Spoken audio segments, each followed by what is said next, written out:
జోగి రమేష్ గారి అరెస్ట్ వ్యవహారాన్ని ఎట్లా చూడాలి? సార్ ఫస్ట్ అరెస్ట్‌లో అసలు బేసిక్‌గా చూడండి. ములకల చెరువులో దొరికింది. ఎక్కడైతే దొరికిందో అది ఒక టీడీపీ నాయకుడి ఆధ్వర్యంలో నడిసింది అనేది ప్రజలందరికీ తెలుసు. ఈ రోజున కూడా జోగి రమేష్ గారిని అరెస్ట్ చేసే ఎఫ్ఐఆర్ కాపీ ఈరోజు ఈనాడు పేపర్‌లో బేసిక్ ఇన్ఫర్మేషన్ అందులో ఈ ఎఫ్ఐఆర్‌లో ఏం మెన్షన్ చేశారని చాలా క్లియర్‌గా పబ్లిష్ చేశారు. దాంట్లో ఏమన్నారు, ముందుగా జయచంద్రారెడ్డి కానివ్వండి, వాళ్ళ బావమరిది గిరిధర్ కానివ్వండి, ముందుగా అడిగినప్పుడు ఒప్పుకోలేదు, తర్వాత ఒప్పుకున్నారు అనే విధంగా రాశారు. అంటే ఒప్పుకున్నారు, సహకరించారు, ఈ పర్టిక్యులర్ నకిలీ మద్యం వ్యవహారంలో వాళ్ళు ఉండారు అనేది మెన్షన్ చేసినప్పుడు వాళ్ళని ఇప్పుడు దాకా ఎందుకు అరెస్ట్ చేయలే? ఎందుకు అరెస్ట్ చేయలేదు అంటే, గతంలో కానీ మీరు చూసుకుంటే వైఎస్ఆర్సీపీ పార్టీ అధికారంలో ఉన్నప్పుడు 40 లక్షల మంది మద్యపాన ప్రియులో మీరు ఓటర్లు అంటారు, వారందరికీ వీళ్ళు చెప్పింది ఏంటంటే నాసిరకం మద్యం ఇస్తున్నారు, మేము వస్తే నాణ్యతతో కూడిన మద్యం ఇస్తాము అనేది ఒక ఎన్నికల హామీగా మారిపోయింది మద్యం. ఈ 40 లక్షల ఓటర్ల వలనే మేము అధికారంలోకి వచ్చాము అనే స్థాయిలో ఈరోజు అధికారంలో ఉన్న కూటమి ప్రభుత్వం ఉంది. అలాంటిది ఈ ప్రభుత్వం హయాంలోనే అది అంటే క్వాలిటీ లెస్ కాదు, అసలు కంప్లీట్లీ కల్తీయో లేదు అంటే డూప్లికేట్ అంటే నకిలీ మద్యం ఎక్కడో తయారు చేసేది.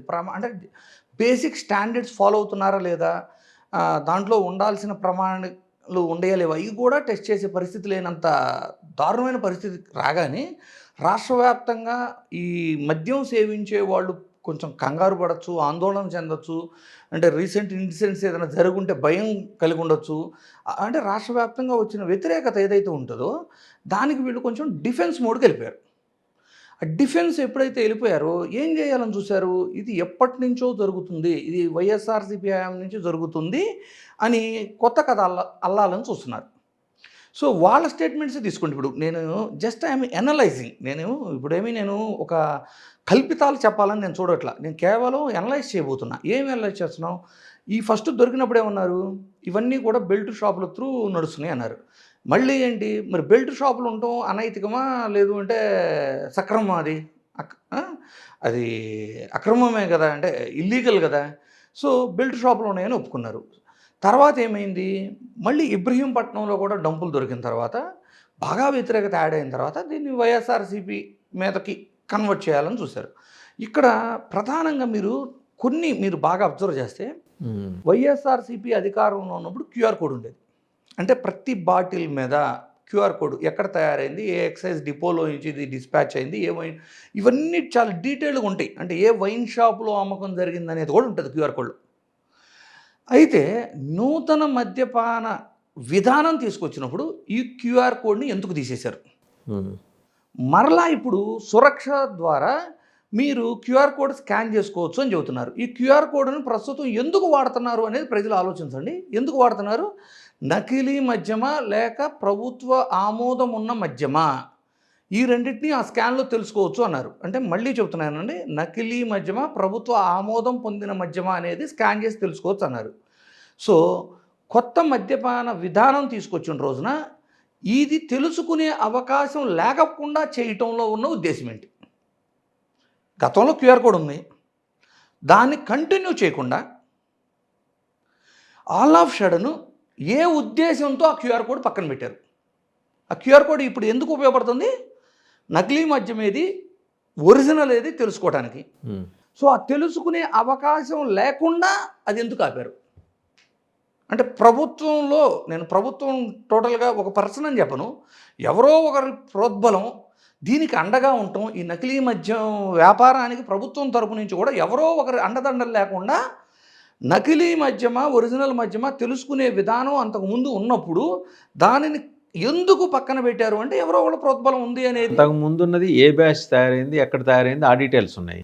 బట్ నకిలీయా ఇప్పుడైనా అదే సార్, ఇప్పుడైనా ఏ బ్యాచ్ అంటే ఎక్కడ తయారైంది, ఏ ఎక్సైజ్ డిపోకి వచ్చింది, ఏ సేల్ పాయింట్కి వెళ్ళింది, అయ్యే ఉంటాయి. అంటే అట్లీస్ట్ నకిలీ వాటికి అవన్నీ ఉండవు కదా,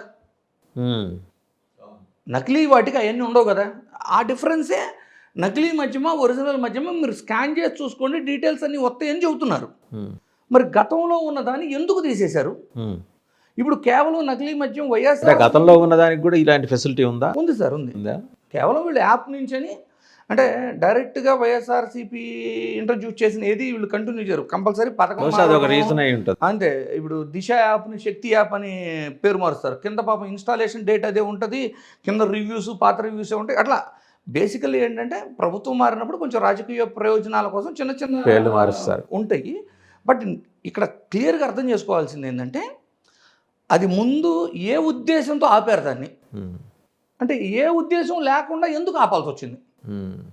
ఈ రోజున నకిలీ మద్యం వ్యవహారం అంతా కూడా వైఎస్ఆర్సీపీఏ చేసింది, లేదు అంటే పర్టికులర్ జోగి రమేష్ చేశాడు అని చెప్పేటప్పుడు ఏ ఉద్దేశంతో దీన్ని ఆపారు. రెండోది, ఒక ఎక్యూజ్డ్ ఎవరైతే దొరికారో ఆయన వచ్చి జోగి రమేష్ గారితో నేను వ్యాపారాలు చేశాను, ఇందులో ఆయన కూడా ఇన్వాల్వ్, ఆయనే అనుకుంటే చేశాడు అంటే జోగి రమేష్ గారిని ఒక ఎక్యూజ్డ్ చెప్పిన దాన్ని బేస్ చేసి అరెస్ట్ చేస్తున్నప్పుడు అదే ఎఫ్ఐఆర్లో మీరు మెన్షన్ చేస్తున్న కేస్ స్టడీలో మీరేం చెబుతున్నారు, వాళ్ళిద్దరూ కూడా సహకరించారని చెబుతున్నప్పుడు ఎందుకు టీడీపీ వాళ్ళని ఇప్పటిదాకా అరెస్ట్ కానీ ఎలాంటి నోటీసులు కానీ అరెస్ట్ ఎందుకు చేయట్లేదు. అంటే ఎప్పుడైతే టీడీపీ వాళ్ళని అరెస్ట్ చేస్తారో ఈ 40 లక్షల మంది మద్యపాన ప్రియులు ఎవరైతే ఉన్నారో వీళ్ళు టీడీపీ ఇన్వాల్వ్మెంట్ ఉంది అంటే రేపు ఇది వ్యతిరేక ఓటుగా మారిద్ది అనే అభద్రతాభావం. రైట్. ఇప్పుడు చూడండి, ఆల్ ఆఫ్ షడన్ ఒక శ్రీనివాస వైన్స్ అనే ఒక వైన్స్ని సీజ్ చేశారు. దాంట్లో జగన్మోహన్ రావు గారి పాట ఇది భాగస్వామ్యం ఉందనిగా, జనార్దన్ రావు గారి జగన్మోహన్, అందులో వీళ్ళు కూడా సిండికేట్లో ఇన్వాల్వ్ అయ్యారు అనేది వాళ్ళ ఎలిగేషన్. ఏది జోగి రమేష్ గారు వీళ్ళు. నేనేమన్నానంటే ఇప్పుడు నకిలీ మద్యం పెద్ద పెద్ద డంపులు 2 చోట్ల దొరికినాయి. రాష్ట్ర వ్యాప్తంగా ర్యాండమ్గా కొన్ని వైన్ షాపుల్లో విజిలెన్స్ వాళ్ళు తనిఖీలు చేయొచ్చు కదా, ఎక్సైజ్ వాళ్ళు. ఎక్సైజ్ వాళ్ళు చేయొచ్చు అన్ని, అంటే వాళ్ళకి అన్నీ కాకపోయినా ర్యాండమ్గా సర్ప్రైజ్ రైడ్స్ చేయాలి కదా. అంటే ముందర రైడ్ చేస్తున్నాం అని చెప్పకుండా సడన్గా వెళ్ళి రైడ్ చేస్తే ఎందుకు చేయట్లేదు.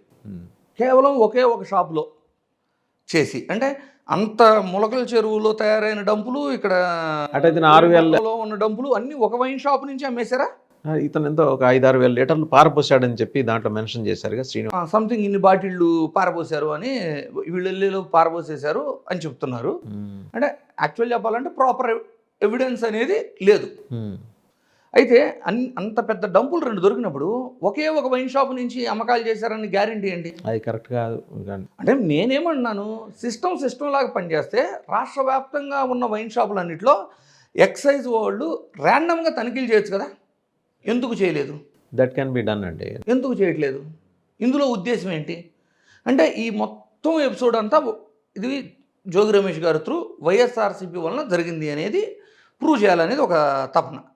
ఇంకోటి చూడండి, ఏం మెన్షన్ చేశారు, ఒక 5 లక్షల క్యాష్ అనేది ఫెర్రీ దగ్గర ఎక్స్చేంజ్ చేసుకున్నారు అని జోగిరాము గారికి ఇచ్చారు అనేది రాశారు.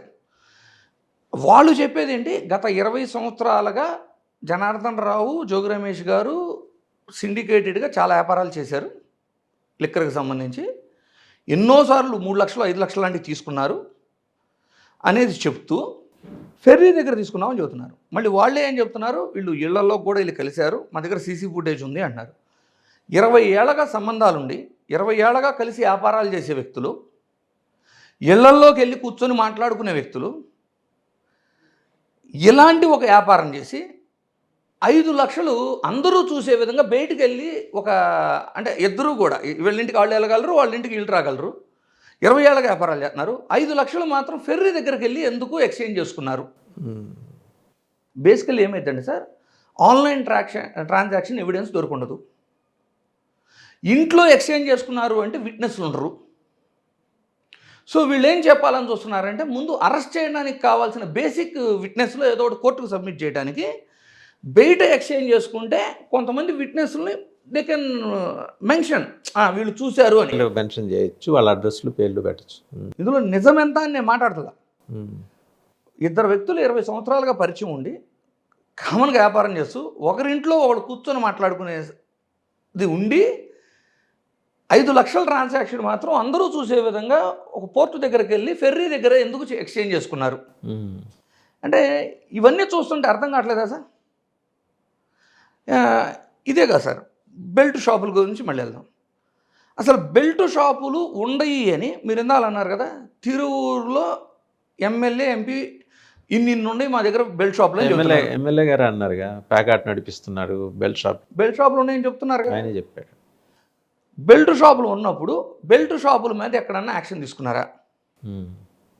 చివరికి ఏమైందంటే ఒక చోట బెల్ట్ షాప్ ఉంది అని వైఎస్ఆర్సీపీ కార్యకర్త సోషల్ మీడియాలో సర్క్యులేట్ చేసినందుకు బెల్ట్ షాప్ నడుపుతున్న వ్యక్తి పెట్టిన కంప్లైంట్ని తీసుకుని ఇతన్ని అరెస్ట్ చేస్తున్నారు, సంజాయిషి చెప్పమన్నారు. కానీ అసలు రాష్ట్ర వ్యాప్తంగా బెల్ట్ షాపులు నడుస్తుంటే వాటి మీద యాక్షను విజిలెన్స్ లేదు, ఎక్సైజు లేదు, పోలీస్ డిపార్ట్మెంటు లేదు, గవర్నమెంట్ వీళ్ళెవరూ కూడా యాక్షన్ తీసుకోవట్లా. ముందర ఎక్సైజ్ చూడాలి, తర్వాత పోలీస్ చూడాలి, తర్వాత విజిలెన్స్, ఎవరూ చూడట్లేదు.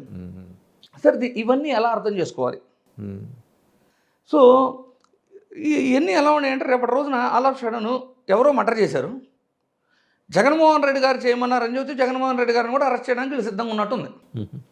అంటే ఇప్పుడు అలాగే ఉంది కదా, ఎవరైతే తప్పు చేసి విత్ ఎవిడెన్సెస్ లేదు బేసిక్ మీకు ఫారెన్సిక్స్ రిపోర్టుకు పనికొచ్చే లిక్విడ్స్, స్పిరిట్స్ వీటన్నిటితో దొరికారో డెన్నులతో సహా, వాళ్ళు చెప్పిన దాన్ని బేస్ చేసి ఇన్వెస్టిగేషన్ వెళ్తుంది. కానీ మీ రిపోర్ట్లో ఉన్న టీడీపీ వాళ్ళ తోలికి మాత్రం ఎందుకు వెళ్ళట్లేదు?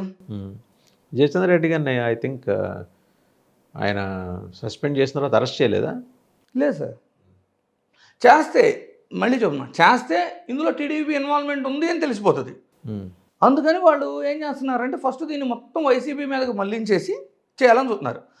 మళ్ళీ దాంట్లో కూడా ఏం చెబుతున్నారు, 2019 to 24 మధ్య ఏ విధంగా అయితే ఇది చేశారో కంటిన్యూషన్ అని చెబుతున్నారు కొన్ని సందర్భాల్లో. ఓకే, ఒకవేళ కంటిన్యూషన్ అయితే ఇది నూతన ఆవిష్కరణ. 15 నెలలుగా మీరేం చేస్తున్నారు అంటే మీ పరిపాలన అసమర్థత అని మీరు ఒప్పుకుంటారా? ఎందుకు ఒప్పుకుంటారు అంటే ఎలా ఉందంటే సార్, ఇంకా 4 రోజులు అయితే జోగి రమేష్ గారు చెబితే మేము క్యూఆర్ కోడ్ ఆపాం, జోగి రమేష్ గారి గైడ్ లైన్స్లో మేము రాష్ట్ర వ్యాప్తంగా బెల్ట్ షాపులు పెట్టించాం, జోగి రమేష్ గారు ఆపమన్నప్పుడు కంట్రోల్ చేస్తాం. అంటే ప్రతిపక్షంలో ఉన్న జోగి రమేష్ అంత బలవంతుడు, జోగి రమేష్ గారు చెప్పినట్టు ప్రస్తుత కూటమి ప్రభుత్వం నడుచుకుంటుందా అనాలా? ఏ విధంగా అర్థం చేసుకోవాలి? సో నేనేమంటా అంటే ఇలాంటి కేసులు కొంచెం నిష్పక్షపాతంగా, రాజకీయాలకు అతీతంగా, ప్రజా ఆరోగ్యాన్ని దృష్టిలో పెట్టుకొని అంటే కేసు ఇన్వెస్టిగేషన్ చేస్తే బాగుండిద్దంట సార్.